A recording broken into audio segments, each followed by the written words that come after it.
Welcome to Mr. Lister's Music Notes. Hello Year 6 and welcome to the first of my online music sessions. We're going to be looking at the rhythms that you studied last term and also learn about two composers, an Italian called Antonio Vivaldi and a Norwegian composer called Terje Isungset. I've called these sessions Music for Winter, and hopefully over the coming weeks you'll see how these composers have tried to capture the mood of the wintry season.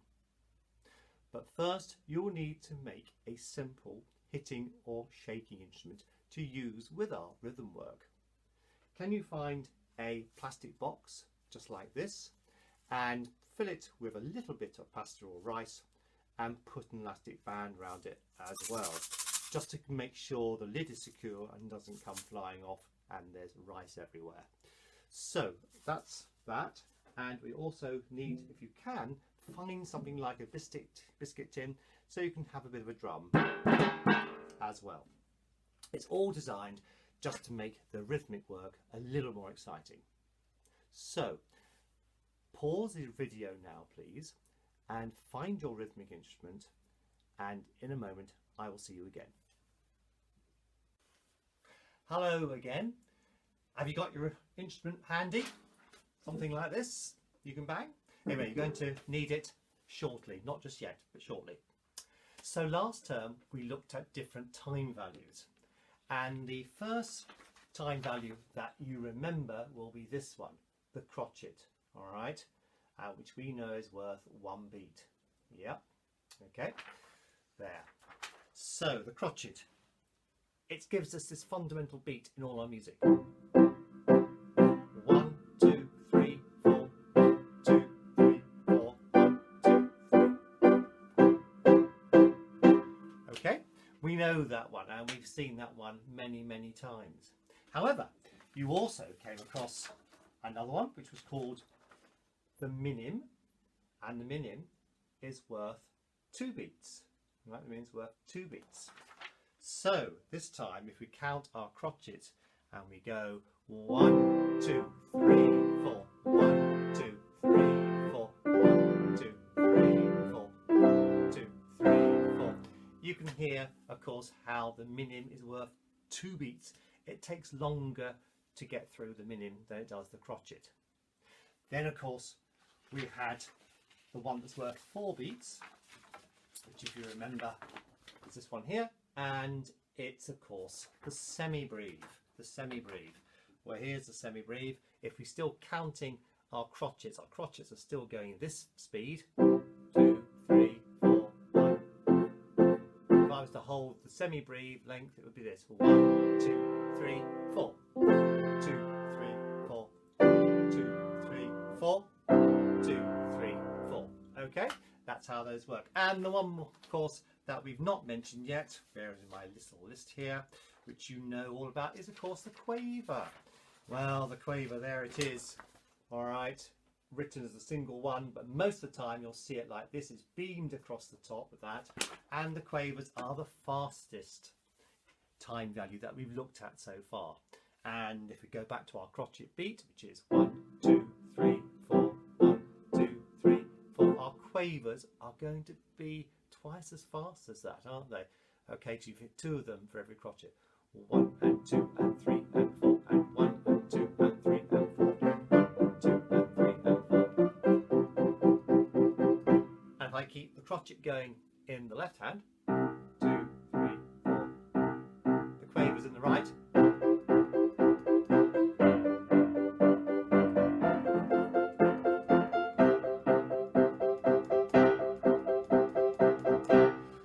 You can hear how quickly those quavers move. So that, of course, is what we were looking at with our rhythms last term. So now we're going to have a look at the hands and knees rhythms. Do you remember those? Well, we don't need to worry about doing those hands and knees. We're going to have a look at those rhythms again, but I'm going to play them through and demonstrate it. You'll hear me talking, and I'd like you with your instrument. So if the rhythm happens to be this, that's what I tap, then you'll just repeat it back to me. But what we're going to be doing is looking at the rhythm first before we do it, because there's no point you just copying what I do. The point of what we're doing, of course, is for you to understand how to put those rhythms together. All right, so that's what we're going to do. Well, here is our hands and knees page, which you'll recognise from the work we did last term. And of course, it's looking at these different rhythms. Look at this first one here. And you can see we've got crotchet, crotchet, quaver, quaver, crotchet, crotchet, quaver, quaver, quaver, quaver, crotchet. Now I'm going to tap that out, and then I'd like you to play it on your instrument, and I will count the beats for you, but obviously I won't do the actual rhythm. All right, remember it just repeats here, so you just carry straight on to this bit here. All right, so this is what it sounds like. 1, 2, 3, 4.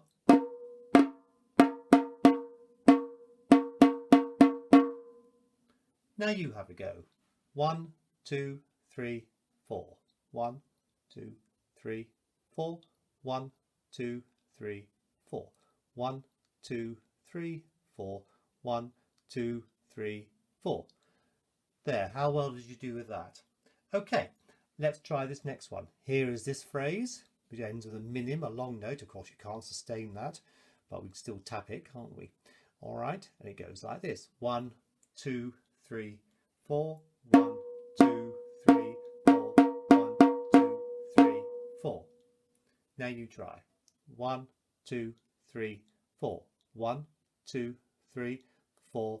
1, 2, 3, 4. 1, 2, 3, 4. 1, 2, 3, 4. Okay, good. Let's try number 2. It starts with these minims, these long notes, doesn't it? So again, it's repeated here again. So this goes like this. 1, 2, 3, 4. 1, 2, 3, 4. 1, 2, 3, 4. Now you have a go. 1, 2, 3, 4. 1, 2, 3, 4. 1, 2, 3, 4. 1, 2, 3, 4. 1, 2, 3, 4. Good. Let's just do this one now. Again, it's repeated there. Goes like this. 1, 2, 3, 4. 1, 2, 3, 4. 1, 2, 3, 4. Okay, and now you can have a go. 1, 2, 3, 4. 1, 2, 3, 4. 1, 2, 3, 4. 1, 2, 3, 4. 1, 2, 3, 4. All right. Now, number 3 starts off like that, but it's different here. And do you think you could play this one without me telling you how it goes? Let's find out. So this is how this bit goes. 1, 2, 3, 4. 1, 2, 3, 4. 1, 2, 3, 4. Have a go doing the whole thing. 1, 2, 3, 4. 1, 2, 3, 4. 1, 2, 3, 4. 1, 2, 3, 4. 1, 2, 3, 4. Good. Let's try this one. It doesn't repeat here either. It's different. This is how this bit goes. 1, 2, 3, 4. 1, 2, 3, 4. 1, 2, 3, 4. Now you have a go. 1, 2, 3, 4. 1, 2, 3, 4. 1, 2, 3, 4. 1, 2, 3, 4. 1, 2, 3, 4. And now the last one down here. All right. Well, I'm not going to tap this one out.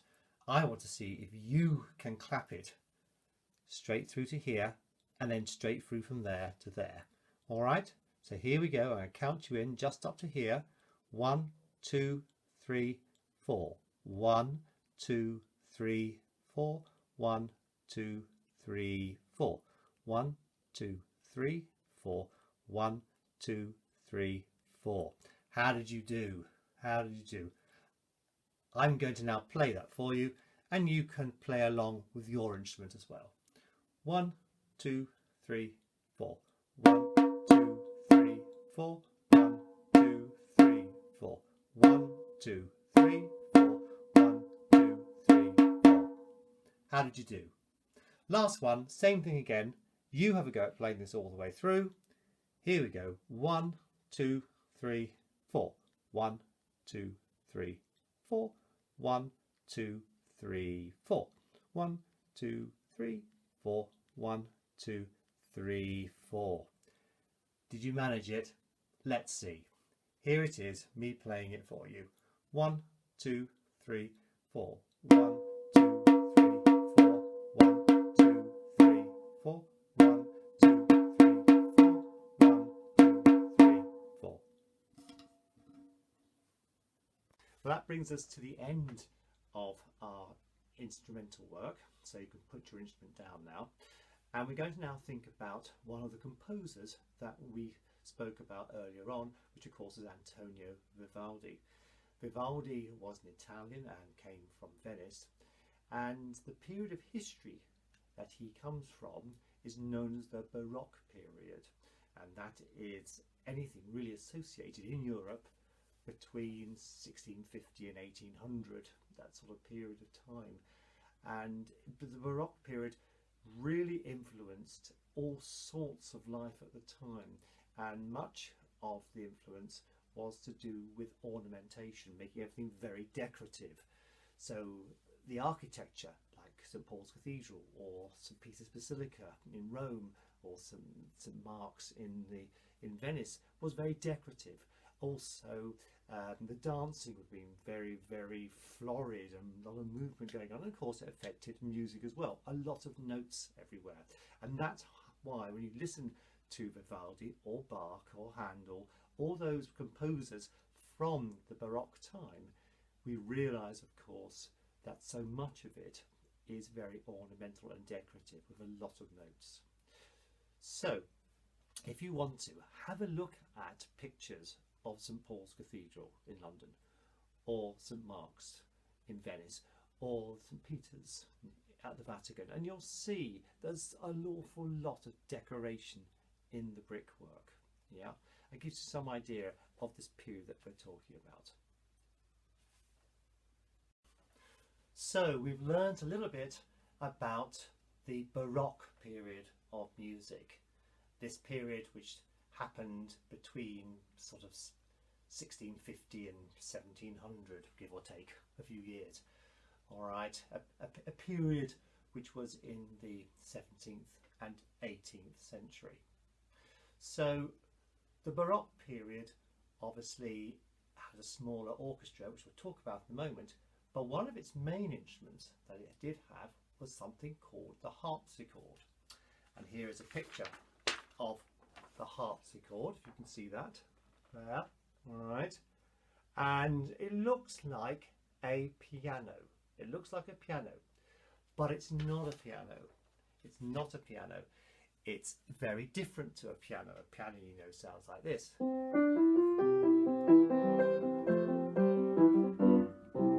Right, a harpsichord, which I'll play you in a moment, sounds very different, and that is because in a piano the strings are all at the back of the piano here, and you have felt hammers, look like little hammers, which hit the strings like that, and that gives the percussive sound. On a harpsichord you have strings which are laid out lengthways, horizontal, and they have little jacks that pop up and pluck the string, like on the guitar. All right, called plucking the string. And of course it's played like that, and that's how it was made. So you couldn't on a harpsichord in any way make the sound last a long time. On a piano, if I put down what's known as a sustaining pedal, I can play this and I can make it last for a long time. With a harpsichord you can't do that. All right, this is impossible to do. You simply can't do it. So that's why a lot of harpsichord music, which were particularly used during the Baroque period, all right, was very ornamental, very flowery, a lot of notes being played all the time. And often harpsichords would have two keyboards like that. There you can see a chap playing two keyboards. You're often seeing two keyboards. You'll also notice, if you're observant there, that the colour of the keys, the notes, are reversed. Okay, you've got black notes which are in white, and you've got the white notes which are in black. So there we are, it's something different. That changed as well. when the piano was finally invented towards the end of the 17th century. All right, so what about the harpsichord then? We talked about it, how it's played. Okay, you can control some of the sound of the harpsichord, all right, by playing loudly and softly. That's about it. You can't do too much. Yeah, those two keyboards would be called manuals, all right. And during the Baroque period, there were some fairly famous composers who wrote for the harpsichord, and wrote for many, of course, other instrumental works such as operas and concertos and symphonies and everything else. But the orchestra, as we're going to find out in a moment, was much smaller. Okay, so we'll come back to that in a moment. So have a look at this picture of the Baroque orchestra. Here it is, and you've seen the layout of the orchestra many times, all right, but you'll notice if you look at this here carefully, you've got violas and violins, double basses and cellos, flutes, oboes and trumpets. And of course, what is the family which is missing? Yes, of course, it's the percussion family, isn't there? You don't see any percussion instruments. No glockenspiels, xylophones, drums, cymbals, tambours, anything like that written at the top here. Nothing at all. Yes, they would have the odd drum playing, but by and large, the percussion family really got developed in the 19th century and 20th century.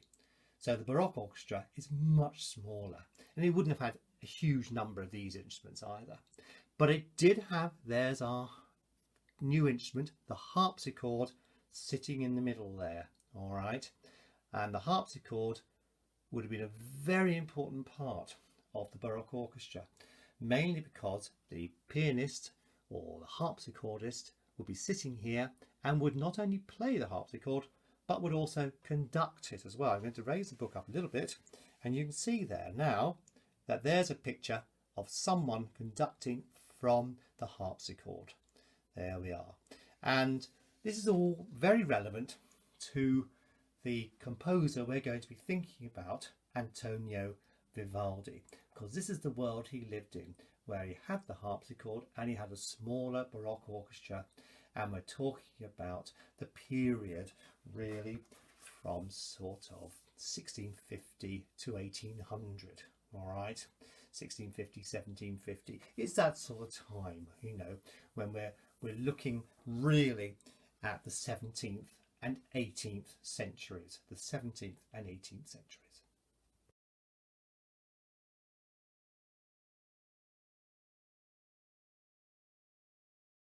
So now we're going to think about one of the composers who I mentioned earlier on, Antonio Vivaldi. Vivaldi was born in 1687 in Venice, which is in Italy, and he was a bit of a trailblazer. As a composer, he was really prolific. He composed over 500 concertos and symphonies, 46 operas, numerous works for stage and for choral groups to perform as well. So he was really a great composer. But why is he special? Because he was one of the first composers who tried to show descriptive work in his compositions. He would often, in his pieces of music, try and show babbling brooks and wind and storm and the sun, all that, which was actually a little bit unheard of at the time. His father was a violinist and taught him how to play the violin, and he was known as the Red Priest, simply because he had flowing red hair. Now, Vivaldi would often be seen walking across St. Mark's Square and humming tunes and thinking, what am I going to compose next? Although he was a priest, he suffered from asthma and therefore wasn't able to do the masses as he would like to do.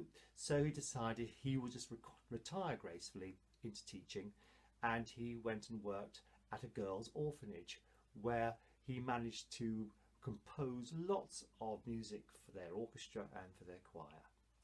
Well, his most famous piece of music is a piece called The Four Seasons, which covers spring, summer, autumn and winter, and we're going to be thinking about the first movement of the Winter Concerto. Why is this special? Because again, as I said earlier on, it shows that Vivaldi tried to bring across the idea of storms and snow falling and rain falling and wind blowing. And when you listen to it, I want you to think about that very, very carefully. Does it make you think of all those type of pictures? Yeah, because that's what we've been doing in class at the moment. And in fact, the year sixes have started to put a dance with this, which I'm going to show you next time. So here is Vivaldi's first movement from the Winter Concerto, all right, the Winter Concerto, and have a listen to it and see if you can hear all those ideas he keeps trying to bring through, suggesting the winter season.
This first session, and we've looked at rhythms, we've looked at composers, or if you're in year 5, we've looked at ancient Egypt, and I will come back again with another session next week.